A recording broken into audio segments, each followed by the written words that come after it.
नमस्ते, हिंदी माइक देख रहे हैं आप और मैं हूं आशुतोष। देश भर में कई सीटों पर उपचुनाव हुए हैं, जिनमें विधानसभा की कुछ सीटें हैं और लोकसभा की कुछ सीटें हैं। लेकिन इस पूरे उपचुनाव परिणाम को अगर आप देखेंगे तो कांग्रेस के लिए अच्छी खबर नहीं है। हालांकि राजस्थान और हिमाचल प्रदेश में कांग्रेस फिलहाल बढ़त बनाते हुए नजर आ रही है, लेकिन यहाँ पे सीटों की संख्या बहुत कम है। राजस्थान में 2 और हिमाचल प्रदेश में 1 मंडी लोकसभा सीट जो है उस पर कांग्रेस फिलहाल बढ़त बनाते हुए नजर आ रही है। कर्नाटक में भी 1 सीटों पे कांग्रेस लीड कर रही है।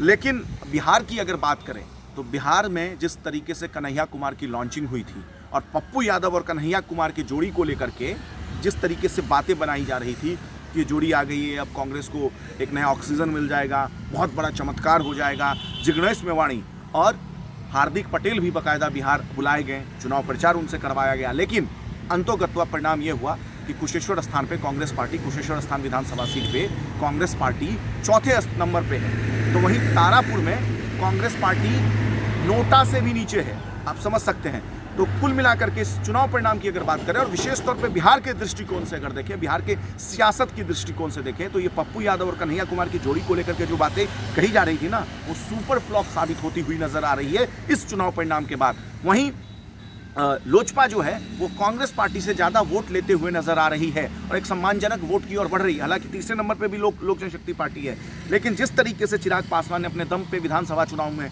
परफॉर्मेंस किया था, लगभग वही परफॉर्मेंस विधानसभा उपचुनाव में भी है।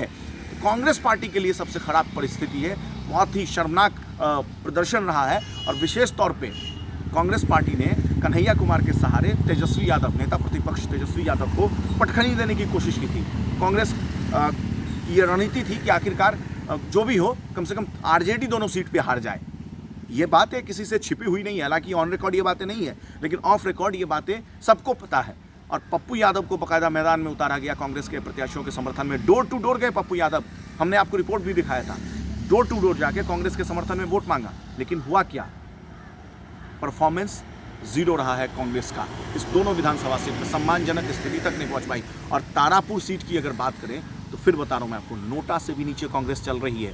और लगभग में 12 बज चुका है, 10-11 राउंड की काउंटिंग हो गई है और पहले राउंड से लेकर अब तक की यही स्थिति है। तो आप समझ सकते हैं कि कांग्रेस की क्या स्थिति विशेष तौर पर बिहार में है। देश भर से भी कांग्रेस के लिए कोई अच्छी खबर नहीं है। तो कह सकते हैं कि भारतीय जनता पार्टी ने जो नारा दिया था कांग्रेस मुक्त भारत का, वो कमोवेश बिहार में सत्य साबित होता हुआ नजर आ रहा है। विशेष तौर पे तारापुर विधानसभा सीट पे, क्योंकि वहाँ पे कांग्रेस नोटा से भी नीचे जा रही है। हालांकि अब देखना होगा कि कांग्रेस का जीवनोद्धार कैसे होता है और क्या होगा कन्हैया कुमार का परफॉर्मेंस। क्योंकि कन्हैया कुमार जब एंट्री हुई थी उनकी, बाकायदा राहुल गांधी ने उनकी एंट्री करवाई थी भारतीय जनता कांग्रेस पार्टी में, और उसके बाद ये कयास लगाया जा रहा था कि कन्हैया कुमार आएंगे, कुछ बड़ा चमत्कार होगा। पप्पू यादव भी मैदान पर आए, दोनों ने मंच साझा किया, डोर टू डोर गए, रोड शो किया, साथ में सभाएं की, लेकिन परफॉर्मेंस 0 रहा।